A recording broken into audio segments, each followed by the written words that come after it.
The Colorado mountain air was crisp that October morning when Major Eden Holloway stepped off the shuttle bus at the Warrior Elite Retreat, her worn Air Force uniform standing out like a lone soldier among designer wilderness gear.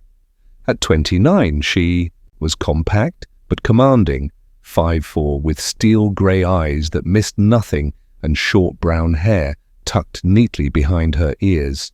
Most people saw a quiet woman in faded fatigues. They had no idea they were looking at one of the most accomplished F-35 Lightning II pilots in the United States Air Force. Eden had come to this exclusive Colorado Rockies retreat expecting a peaceful week of leave after 6 months of classified missions that had kept her away from home. What she didn't know was that General Harrison had personally recommended her for this gathering under an assumed identity, part of a quiet assessment of character and integrity among America's next generation of leaders. The retreat itself was a fascinating contradiction, a survival training camp disguised as a luxury experience for the children of billionaires and Fortune 500 executives. The camp's unofficial leader was Blake Morrison, 33-year-old heir to the Winchester Holdings empire, standing 6'2". With sandy blonde hair and ice-cold blue eyes, Blake wore $50,000 worth of survival gear that had never seen actual wilderness. He'd organized this particular gathering as part of a desperate attempt to rehabilitate his image after recent insider trading allegations. Blake had once dreamed of becoming a pilot himself, but his father had crushed those aspirations, forcing him into the family business where he felt like a constant disappointment. The 800 wealthy guests had each paid $10,000 to attend this exclusive event, expecting entertainment and networking opportunities among America's elite. They lounged in luxury tents, sipped champagne, and played at survival training while actual veterans served their meals and cleaned their accommodations. The first sign of trouble came when 8-year-old Lily Martinez, daughter of Sergeant Martinez, who had served 3 tours in Afghanistan, spotted Eden across the camp.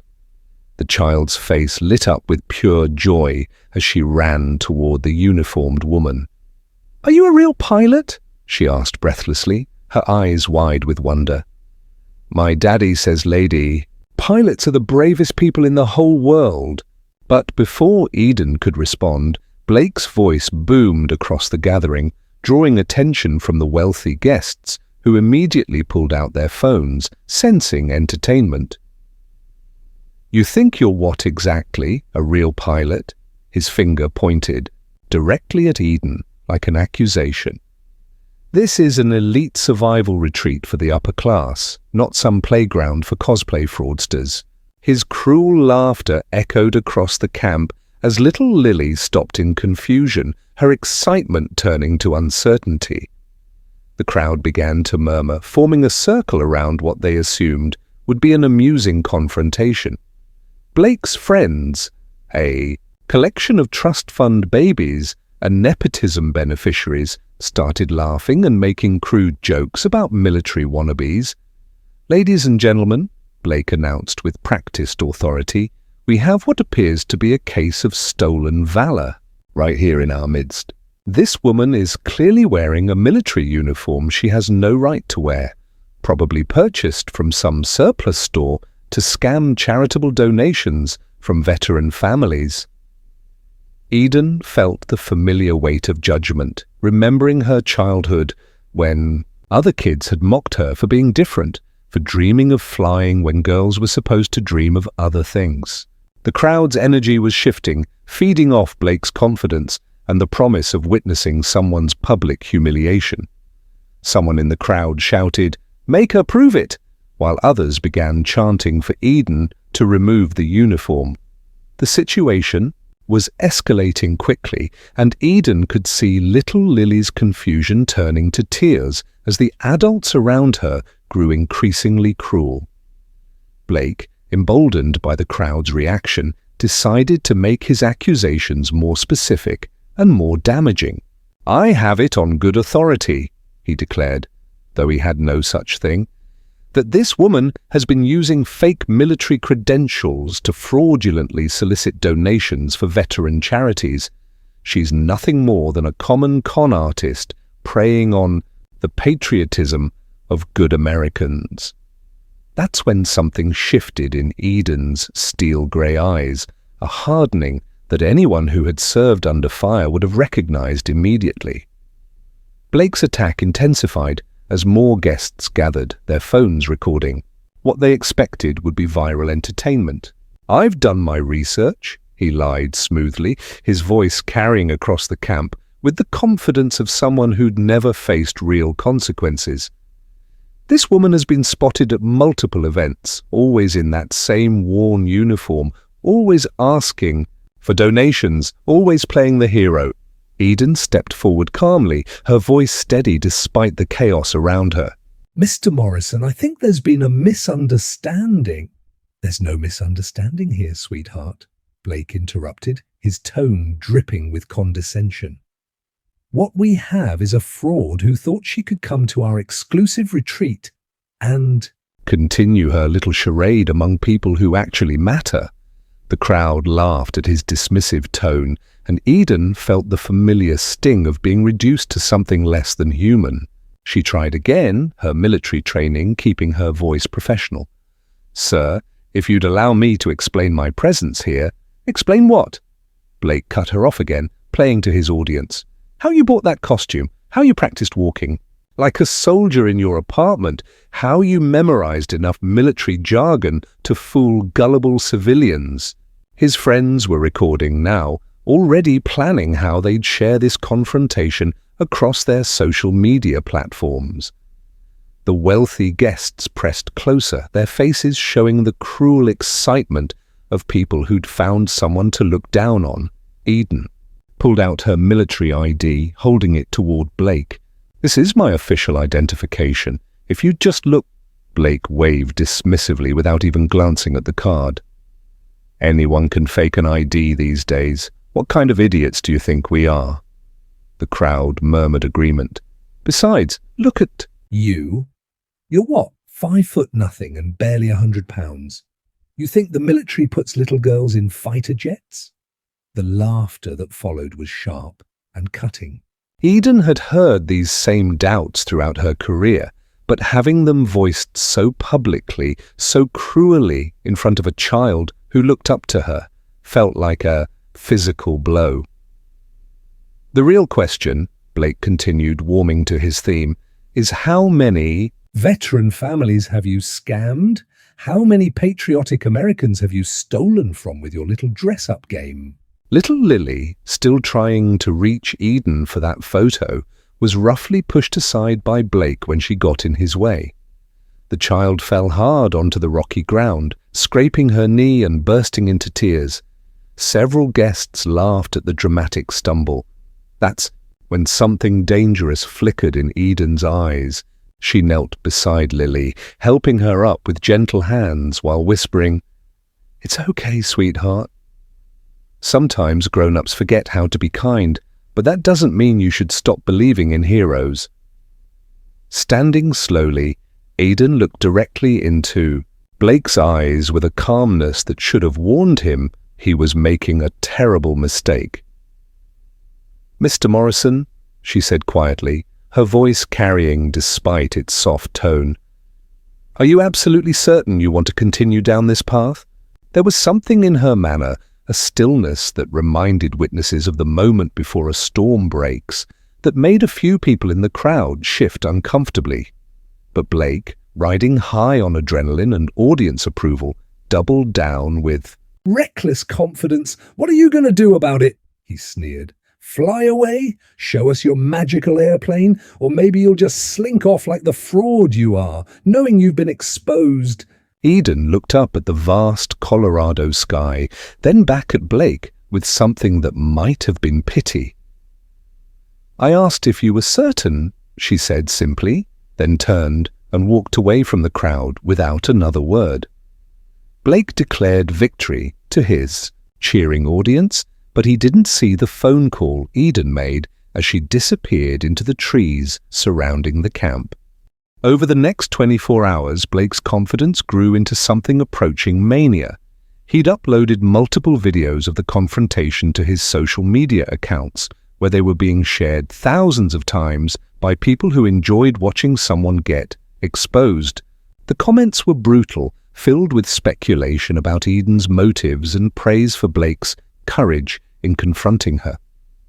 Blake had spent the evening crafting what he called a comprehensive investigation into Eden's background, complete with fabricated evidence and carefully orchestrated testimonials from people who claimed to have witnessed her suspicious behavior at other events. He'd even hired a private investigator to dig up information, though the man had warned him that military personnel files were heavily protected. The pressure was building in other ways too. Blake's followers on social media were demanding more information, more proof, more entertainment. They wanted to see the fraud completely destroyed, her reputation burned to ash. Blake felt intoxicated by their attention and approval, finally feeling like he'd found something he was good at. Meanwhile, the other retreat guests had begun treating Eden like a pariah. Whispers followed her wherever she went. People pointed at her uniform and made snide comments about playing dress-up. The camp staff, most of whom were actual veterans, looked uncomfortable but said nothing. They needed their jobs more than they needed to defend a stranger. Eden found herself increasingly isolated. At meals, entire tables would fall silent when she approached. During group activities, people would form circles that somehow never had room for her. The psychological warfare was subtle but effective, designed to make her feel unwelcome and fraudulent. The only person who still believed in her was little Lily, who would sneak away from her father whenever possible to find Eden. "My daddy says you're real," she whispered during one of these encounters. "He says real soldiers have quiet eyes like yours, not loud mouths like that mean man."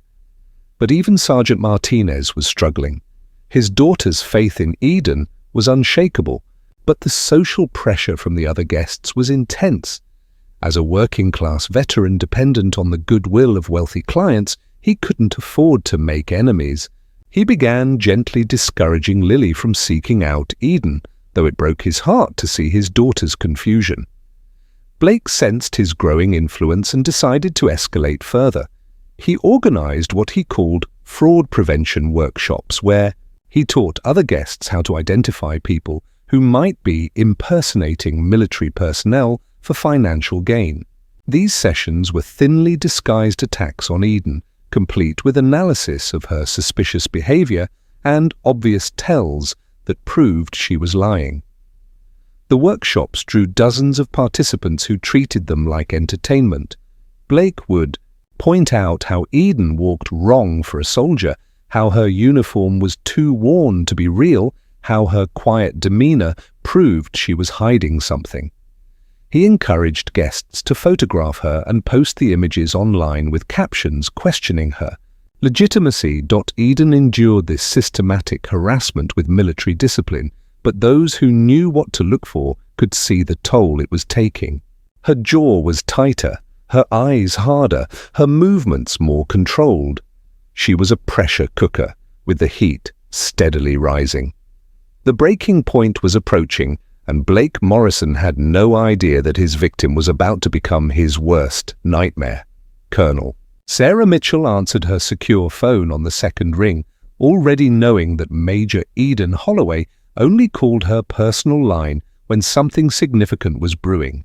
As Eden explained the situation at the retreat, Mitchell found herself alternating between anger at the disrespect shown to one of her finest officers and excitement at the opportunity presenting itself. "Eden," Mitchell said after hearing the full story, "it just so happens that we have a training exercise scheduled called Legacy Wings. It uses augmented reality technology to project historical aircraft formations alongside modern fighters. The exercise area includes the airspace directly over your little retreat."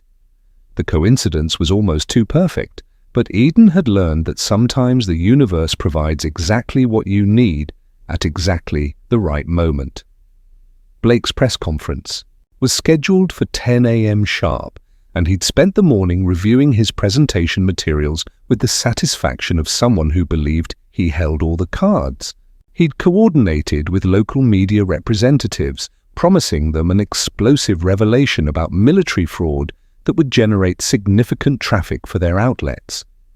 The 800 wealthy retreat participants had gathered in the main amphitheater, their phones ready to record what they expected would be the final humiliation of the woman who dared to challenge their social hierarchy.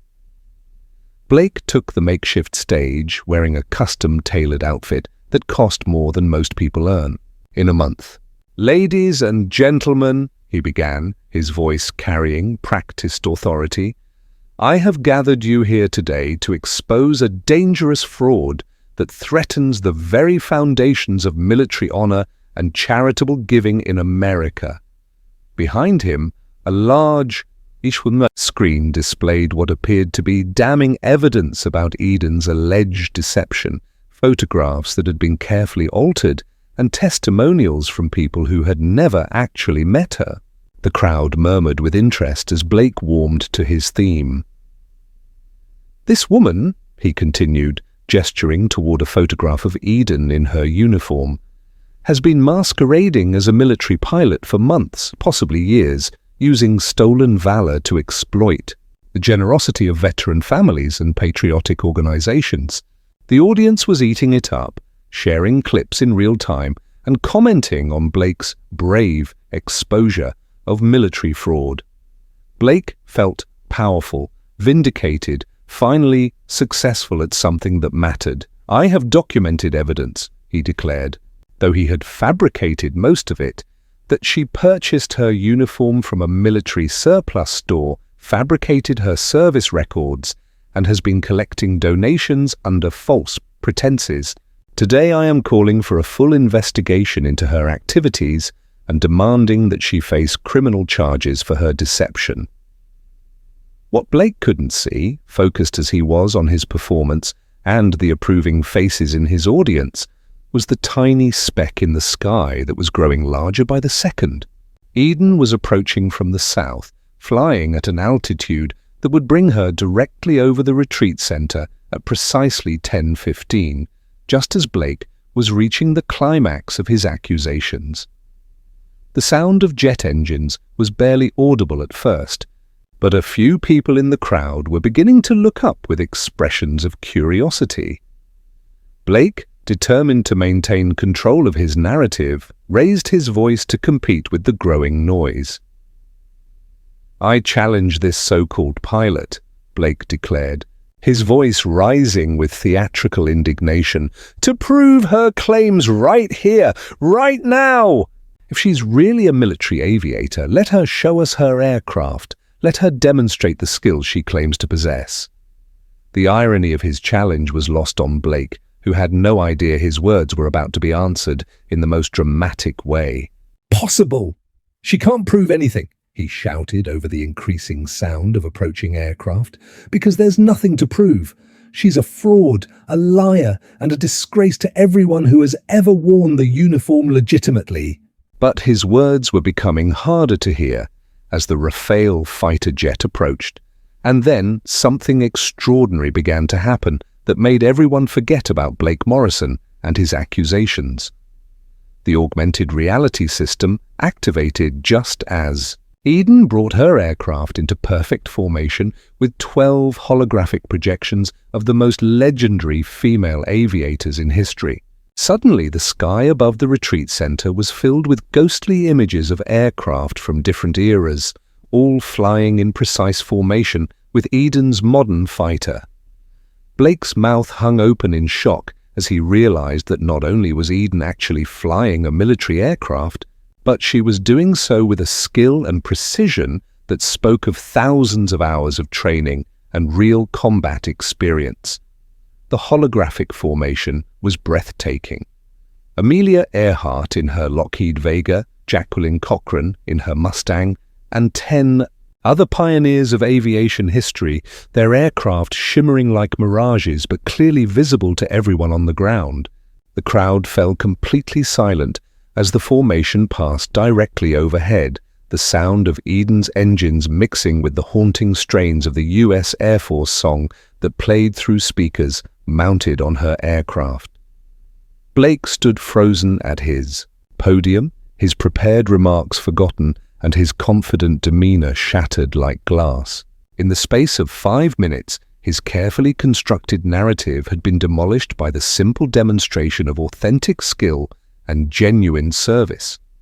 The formation completed a perfect aerial salute directly over the amphitheater, with Eden's Rafale leading the ghostly squadron in a maneuver that brought tears to the eyes of several veterans in the crowd. As the formation disappeared over the mountains, leaving behind only the echo of engines and the lingering image of legends made manifest, the crowd remained silent, processing what they had witnessed. Then, someone in the back began to applaud, and within seconds the entire amphitheater was erupting in appreciation for what they had just seen. The same people who had been recording Blake's accusations were now filming their own amazement, sharing videos of the most incredible aerial display any of them had ever witnessed. Eden's aircraft had barely disappeared over the mountain peaks when a small parachute deployed above the amphitheater, carrying a military-style container that landed with a solid thump directly in front of Blake's podium. The crowd pressed forward as the container split open to reveal a collection of official documents, photographs, and military decorations that told the real story of Major Eden Holloway's service to her country.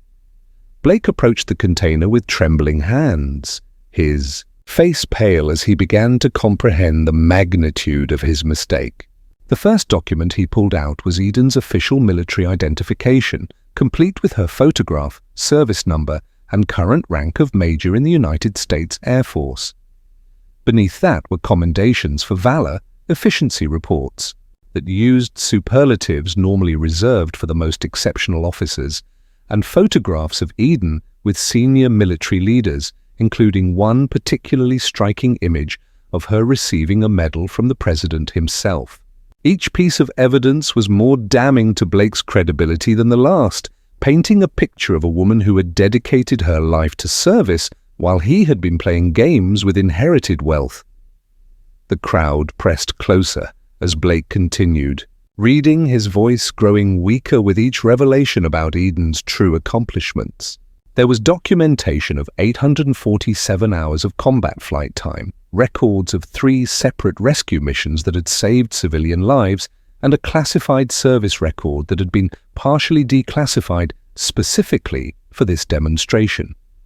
By the time Blake reached the bottom of the container, he understood that he wasn't just wrong about Eden, he was wrong in a way that made him look foolish, malicious, and completely out of touch with reality. The private investigator he'd hired had tried to warn him, but Blake had been too intoxicated by his own perceived cleverness to listen. The most powerful moment came when 8-year-old Lily Martinez broke free from her father's protective grip and ran to the front of the crowd, her face shining with vindication and joy. "I knew you were real," she called out to the sky where Eden's aircraft had disappeared. "I told everyone you were a real pilot, but they wouldn't listen to me." Her words carried more weight than any official document, because children have an instinctive ability to recognize authenticity that adults often lose in their cynicism and prejudice.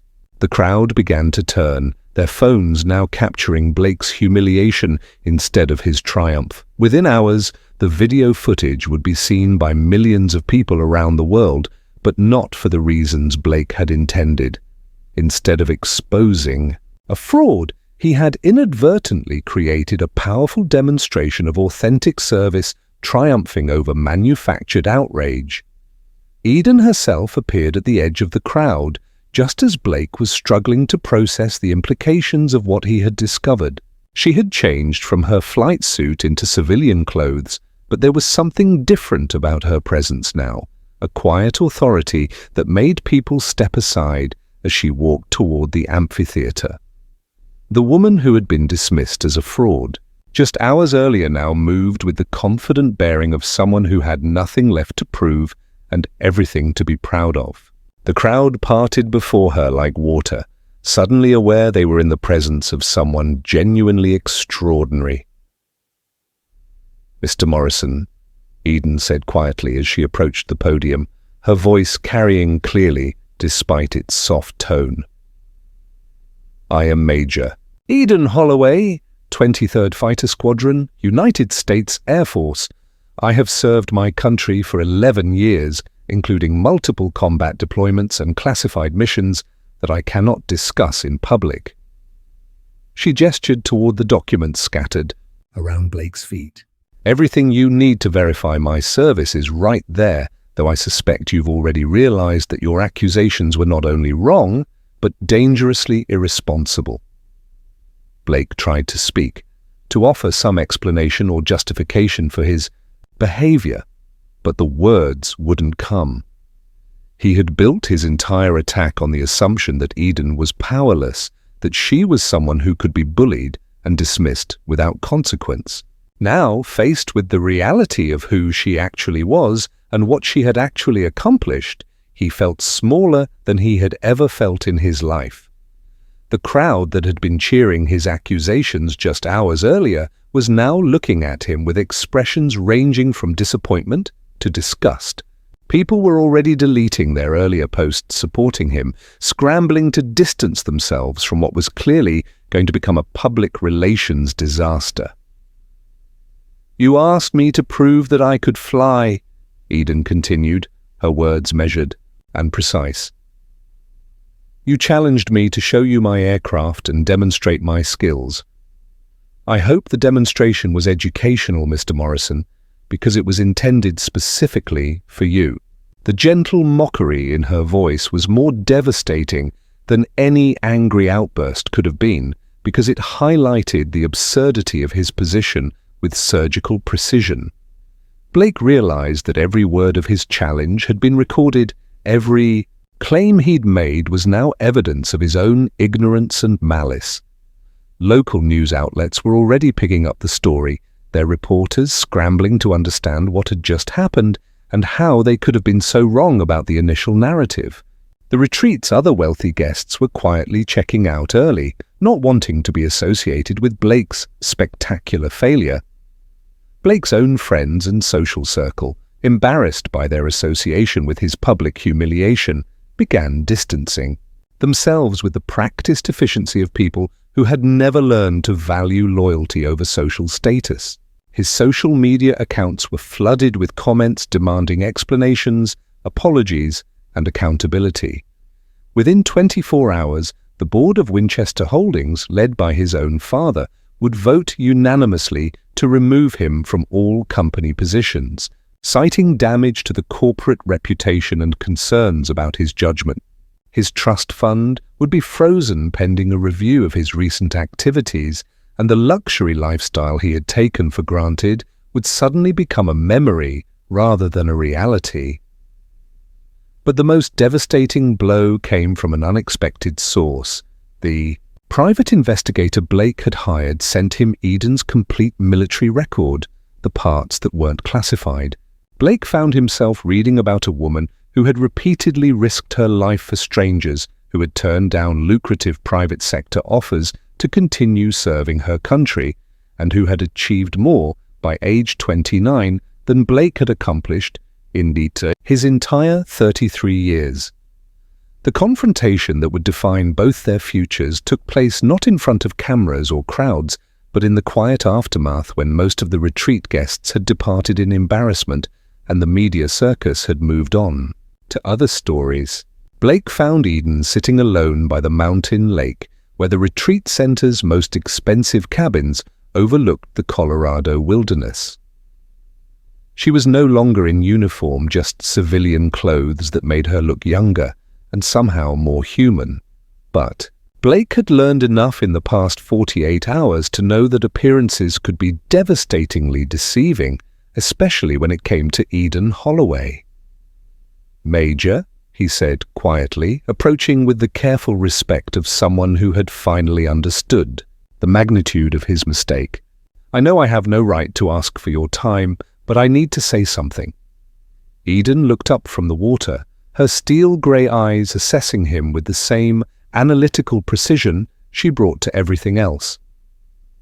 "Mr. Morrison," she replied evenly. "I'm listening." Blake sat down on a fallen log about 10 feet away, maintaining distance out of respect rather than fear. "I've spent the last 2 days trying to understand how I became the kind of person who could do what I did to you. And I've realized that everything I accused you of, being a fraud, seeking attention, exploiting others, those were things I was doing myself." Eden remained silent, letting him continue without offering forgiveness or condemnation. "I organized this retreat to rehabilitate my image after some business scandals. I hired investigators to fabricate evidence against you. I manipulated social media to build a narrative that would make me look heroic." Blake's voice was steady, but filled with genuine shame. "Everything I accused you of, I was actually guilty of myself."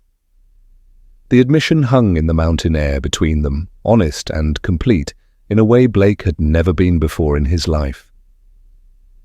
"The worst part," he continued, "is that I attacked you because you represented everything I had wanted to be but never had the courage to pursue. My father destroyed my dreams of flying, and instead of fighting for them, I let them die. When I saw you in that uniform, saw how naturally you carried yourself, I felt jealous and small and angry." Eden finally spoke, her voice thoughtful rather than accusatory. "Mr. Morrison, the uniform doesn't make the person. The choices we make, the sacrifices we're willing to accept, the people we're willing to serve, that's what makes someone worthy of wearing it. You made your choices. I made mine." Blake nodded, accepting the judgment without argument. "I know I can't undo what I did or take back the harm I caused, but I want to ask you something, and I need you to know I'll respect whatever answer you give." Eden waited. "I want to know how I can spend whatever time I have left making amends not just to you, but to everyone I hurt with my actions. I want to know how someone like me can do something meaningful instead of just taking up space in the world."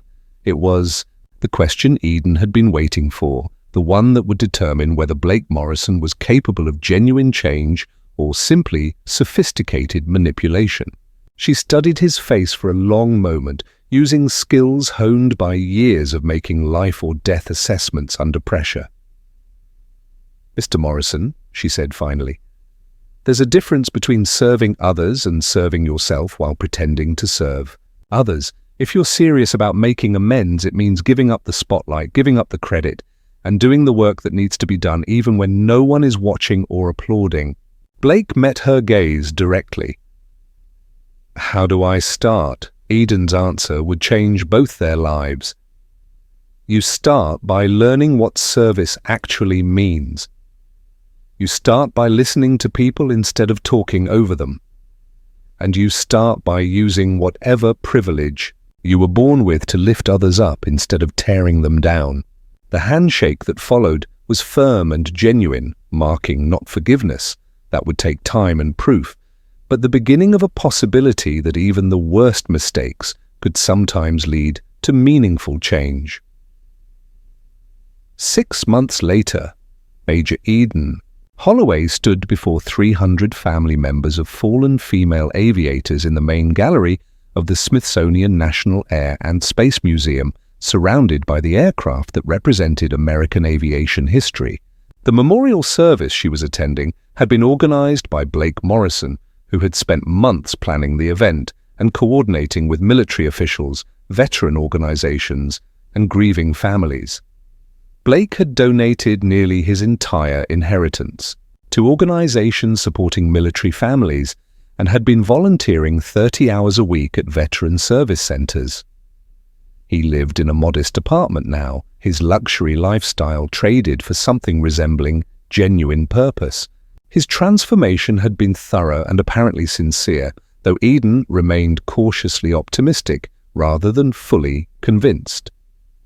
The memorial ceremony was a masterpiece of planning and execution, focused entirely on honoring the courage and sacrifice of women who had broken barriers and paid prices that most people could never understand. Blake spoke briefly, not about himself or his own journey, but about the women being honored. His words were simple, heartfelt, and completely focused on others rather than his own rehabilitation.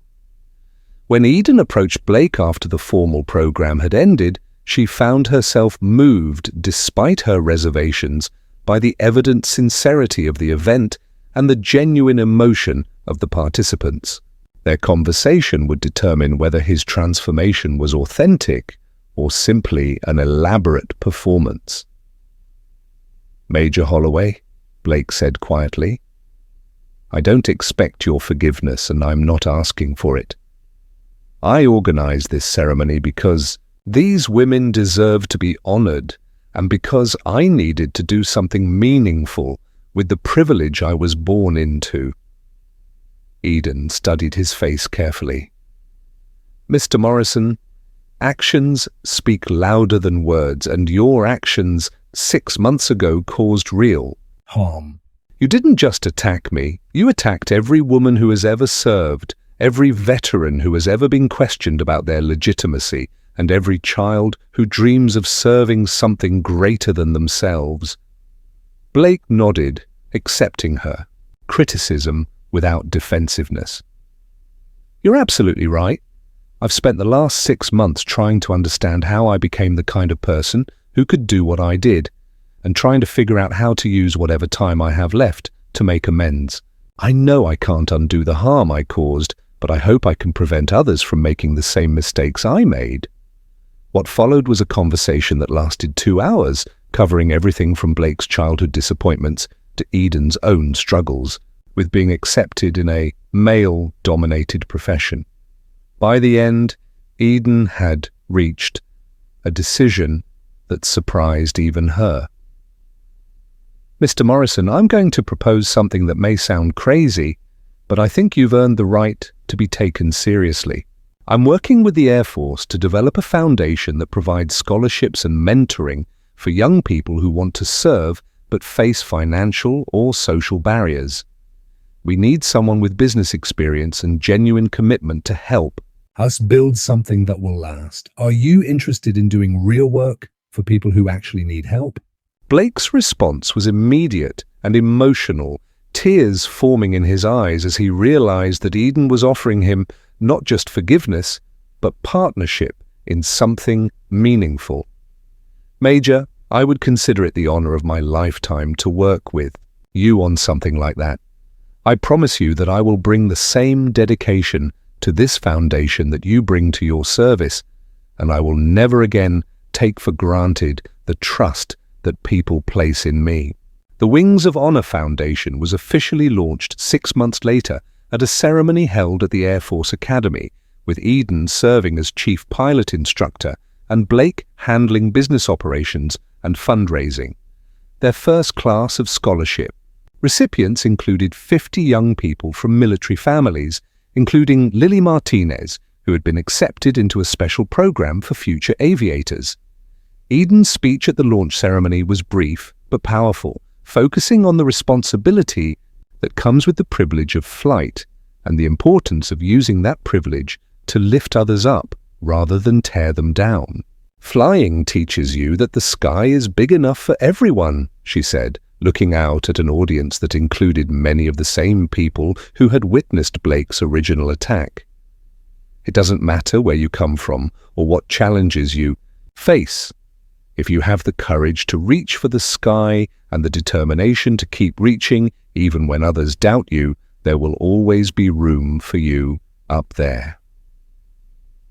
Blake's transformation was completed during that ceremony as he watched the first class of Wings of Honor scholars take their oath of commitment to service and excellence. Standing beside Eden on the platform, he no longer looked like the spoiled rich kid who had attacked a woman in uniform, but like someone who had found his true purpose after years of searching in all the wrong places. Years later, when Eden was asked about the incident that had started it all, she would smile and look up at the sky where she had spent so much of her life. "Sometimes the most important flights aren't the ones that take you away from your problems," she would say, "but the ones that force your problems to look up and see what real strength looks like." The Wings of Honor Foundation became one of the most successful veteran service organizations in American history, but its true legacy was the lesson it taught about the power of authentic service to transform not just individual lives but entire communities. The story of Eden Holloway and Blake Morrison became required reading at military academies and business schools alike, not because it was a perfect story of redemption, but because it was a real story about the choices people make when confronted with their own limitations and the possibility of genuine change. Eden continued flying for the Air Force until she retired as a colonel, training hundreds of young pilots and never losing sight of the little girl who had believed in her when others doubted. Blake devoted the rest of his life to the foundation, never seeking public recognition for his transformation, but finding satisfaction in the quiet knowledge that his privilege was finally being used for something worthwhile. And somewhere in the sky above America, on any given day, you might see the contrails of aircraft piloted by young men and women whose dreams were made possible by a foundation that began with a challenge, grew through conflict, and matured into something beautiful. Through the simple recognition that everyone deserves the chance to reach for the sky, regardless of who they are or where they come from. The sky, after all, is big enough for everyone who has the courage. If you enjoyed this story, don't forget to hit the subscribe button and become a part of our Everyday Life Stories community. Where are you watching from? Drop a comment below, and we love hearing from our amazing viewers around the world.